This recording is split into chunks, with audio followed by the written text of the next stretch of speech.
बिस्मिल्लाहिर्रहमानिर्रहीम। आज हम डिस्कस करेंगे बेटा lecture number 6।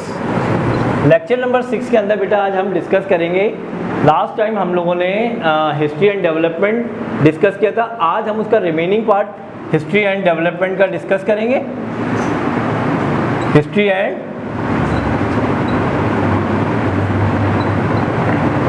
Development of computer.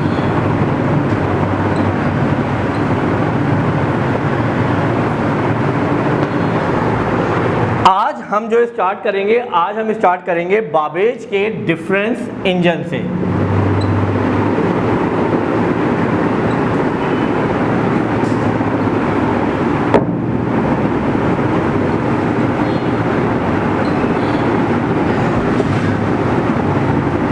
अब बाबेज का डिफरेंस इंजन क्या होता है? देखिए बेसिकली बाबेज के जब डिफरेंस इंजन की बात करते हैं तो बाबेज है कौन? बेसिकली याद रखिएगा, जब हम कंप्यूटर के फादर की बात करते हैं कि who is the father of the computer, तो फादर ये आपके पास अक्सर जो है ब्लैंक्स में आ जाती है कि फादर ऑफ कंप्यूटर कौन है। तो जब हम फादर ऑफ कंप्यूटर की बात करते हैं तो he is called Charles Babbage. तो चार्ल्स बाबेज जो है वो क्या है? फादर ऑफ कंप्यूटर है।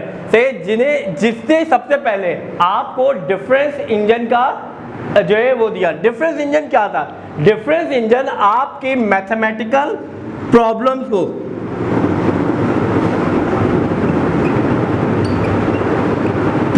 को सॉल्व करने के लिए यूज हो रहा था।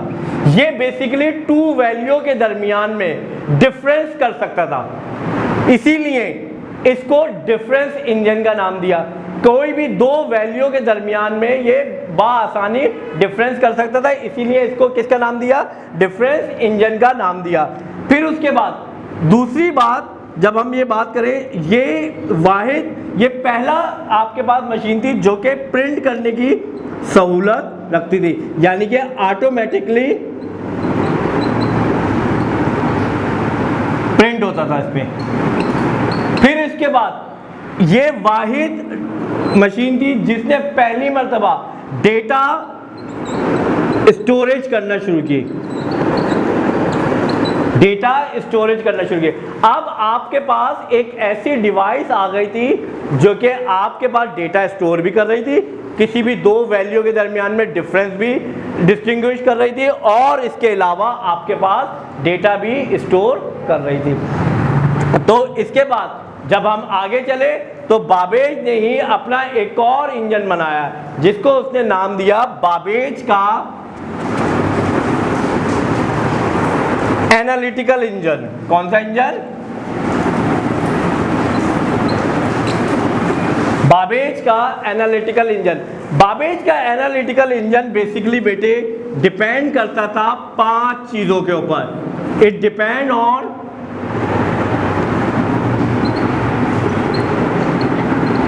It depends on 5 components.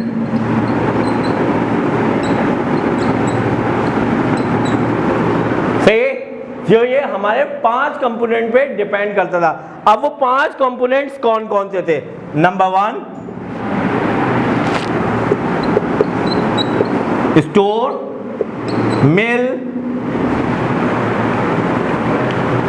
Mill input,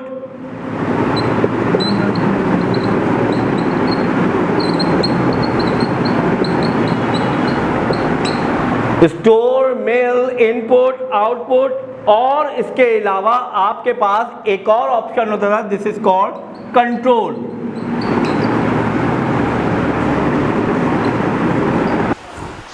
तो ये हमारे बेसिकली बेटे एनालिटिकल इंजन के 5 कंपोनेंट होते हैं। कौन कौन से? स्टोर मिल control, third one basically control होता है, फिर इनपुट एंड देन आउटपुट। अब क्या क्या काम होता है इन तमाम कंपोनेंट का? जब बाबेज का डिफरेंस इंजन आ गया तो उसी को आगे लेके चला बाबेज का एनालिटिकल इंजन, यानी कि स्टोर। अब डेटा स्टोरेज तो आपके पास पिछले वाले में हो रहा था, वही स्टोरेज इसके और इसको इनहेंस कर दिया। अब क्या करने लगा? डेटा इनपुट भी लेने लगा, डेटा आउटपुट भी होने लगा। इनपुट से मुराद क्या? आपके पास एक कीबोर्ड की सहूलत भी आ गई, अब आप डेटा कंप्यूटर को फीड करने लगे थे। आउटपुट यानी कि आपका ऑटोमेटिकली प्रिंट हो रहा था, सही है, और प्रिंट होने लगा। कंट्रोल क्या कर रहा था? इन तमाम चीजों को आपस में कंट्रोल करने का काम जो कर रहा था वो कंट्रोल यूनिट कर रहा था, जिसकी मदद से बाबेज का एनालिटिकल इंजन अपनी तमाम तर सलाहियतों के साथ वर्किंग कर रहा था। तो यहाँ पे आज हमारा डार्क एज खत्म होता है। डार्क एज के अंदर जितने साइंटिस्ट थे हमने ये तमाम के तमाम डिस्कस कर लिए। उसके बाद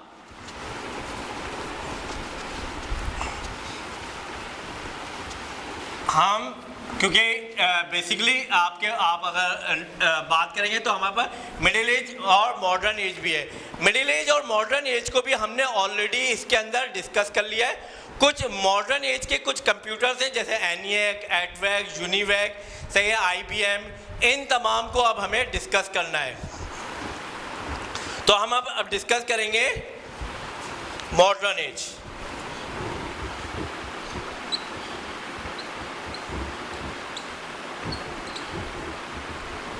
मॉडर्न एज के अगर हम बात करें तो मॉडर्न एज के अंदर सबसे पहला कंप्यूटर आया जिसे हमने नाम दिया मार्क 1, फिर मार्क 2, फिर एनिएक,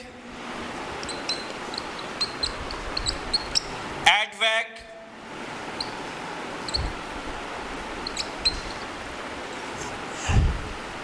फिर यूनिवैक एंड देन IBM। ये तमाम कंप्यूटर आपके जितने भी थे ये मॉडर्न एज के अगर रख दिया तो वो वहीं पे रखा रहता था, उसको मूव नहीं कर सकते थे, यानी कि वो एक जगह से दूसरी जगह मूव इजीली नहीं होता था। उसके बाद इस बात दूसरा कंप्यूटर कौन सा था? मार्क 2 था। जब ये मार्क 1 एक ऐसा कंप्यूटर कि जिसके अंदर हार्डवेयर फेलियर फ्रीक्वेंटली थी, इसके अंदर हर वक्त हार्डवेयर कोई ना कोई फेलियर होता रहता। उसको देख के उसकी तमाम प्रॉब्लम को सॉल्व करते हुए हमने नया कंप्यूटर डेवलप किया जिसको नाम दिया मार्क 2। मार्क 1 से इसके अंदर कुछ चीज़ें को इम्प्रूव किया गया। फिर उसके बाद लाया गया कौन सा computer? ENIAC, electric numerical integrated automatic computer. फिर उसके बाद एनिएक आया जिसमें और थोड़ी बेहतरी आई। फिर उसके बाद एडवैक आया, electronic discrete variable automatic computer. फिर उसके बाद यूनिवैक आया, यूनिवर्सल ऑटोमेटिक कंप्यूटर। फिर उसके बाद IBM आया, इंटरनेशनल बिजनेस मशीन। IBM आज तक आपके पास मार्केट के अंदर डिफरेंट अपने कंप्यूटर्स को प्रोवाइड कर रहा है। अब हमारे पास जो इस टाइम पे टेक्नोलॉजी चल रही है 5th जनरेशन चल रही है, सही है, और आर्टिफिशियल इंटेलिजेंसी की जो है अब हम बात करते हैं, डेटा साइंस की बात करते हैं, सही ना। तो हम जब डेटा साइंस की बात करते हैं तो हम AI की बात करते हैं। जब हम बड़े बिग डेटा की बात करते हैं, बिग डेटा के ऊपर काम करने की ऊपर बात हो रही है आजकल दुनिया के अंदर, तो वो जो बिग डेटा पे जब काम करेंगे तो इसका मकसद हम AI लैंग्वेज यूज करेंगे।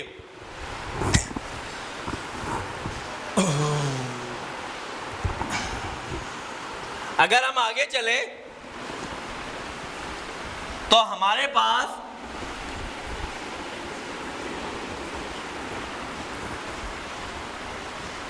एक और इंपॉर्टेंट टॉपिक जिसे आज हमें डिस्कस करना है, दिस इज कॉल्ड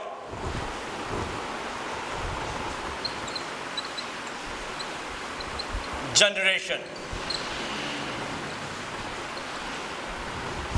आज हम डिस्कस करेंगे जनरेशन ऑफ कंप्यूटर। कंप्यूटर की कितनी जनरेशन होती है, सही। अगर हम जनरेशन की बात करें तो देयर आर 5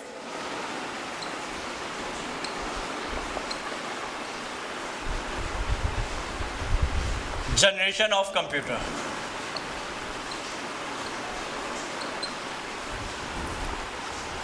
कहां से हम स्टार्ट करते हैं, सही।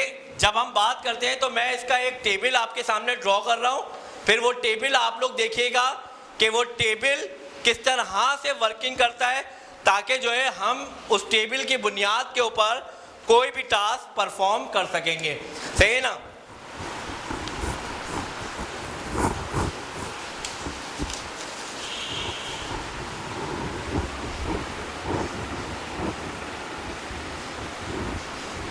यह आपके एग्जामिनेशन पॉइंट ऑफ व्यू से बहुत इंपॉर्टेंट क्वेश्चन होता है। आपके एग्जाम में अक्सर आ जाता है कि ड्रॉ द जनरेशन टेबल। तो आज हम जनरेशन टेबल के लिहाज से इस पूरी जनरेशन को डिस्कस करेंगे।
तो बेटे हमारा नेक्स्ट टॉपिक था जनरेशन टेबल।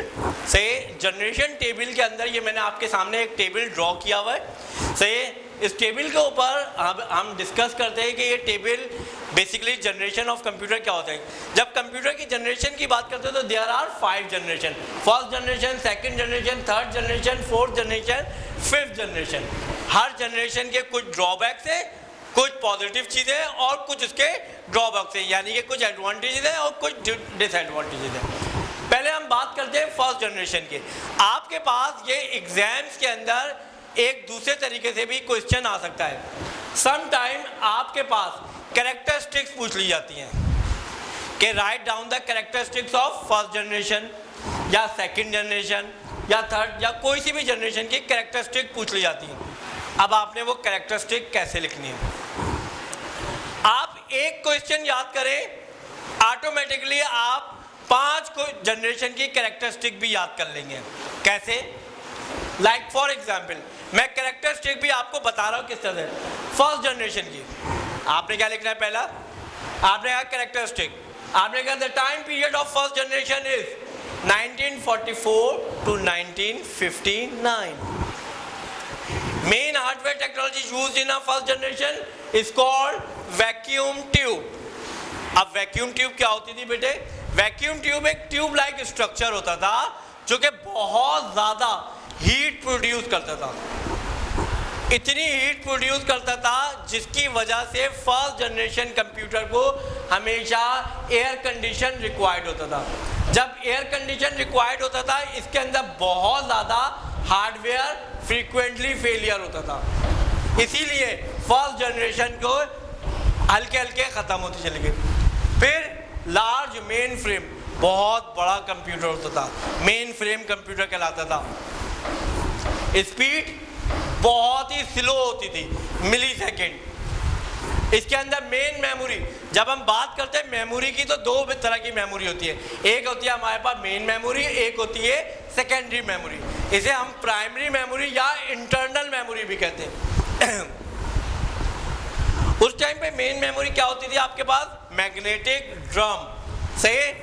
और सेकेंडरी स्टोरेज जो हमने जनरेशन में पंच कार्ड की बात की थी, वही पंच कार्ड यहाँ पे सेकेंडरी स्टोरेज के तौर पे यूज होता है। प्रोग्रामिंग लैंग्वेज, कौन सी लैंग्वेज यूज होती थी इस टाइम पे? 0 and 1 वाली, यानी कि मशीन लैंग्वेज यूज होती थी। सही है? उस टाइम के फेमस कंप्यूटर कौन कौन से थे?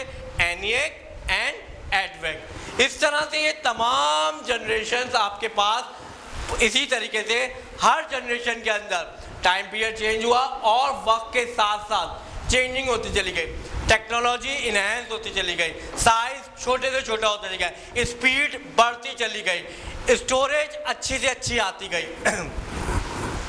प्रोग्रामिंग लैंग्वेज चेंज होती चली गई, असेंबली थी, हाई लेवल लैंग्वेज हो गई, सीक्वल हो गई, फिर आर्टिफिशियल, फिफ्थ जनरेशन में आर्टिफिशियल इंटेलिजेंस है। तो हर जनरेशन में एक डिफरेंट लैंग्वेज आती चली गई और उसके साथ वो वर्किंग करता चला गया कंप्यूटर। आज हम फिफ्थ जनरेशन के ऊपर खड़े हुए, जहाँ पे हमारे पास आज क्वाड कोर से कोर आई टेक्नोलॉजी, ये तमाम टेक्नोलॉजी के कंप्यूटर आजकल हम यूज़ कर रहे हैं। तो ये आपके पास जनरेशन टेबल है, ये आपके पास कैरेक्टरिस्टिक के तौर पे भी आ सकता है। तो कैरेक्टरिस्टिक कैसे लिखेंगे, पहली कैरेक्टरिस्टिक सुने, एक मैं करवा रहा हूँ, बाकी आप खुद करिएगा। Like the time period of first generation is 1944 to 1959। Main second point, main hardware technology used in a first generation computer is called vacuum tube.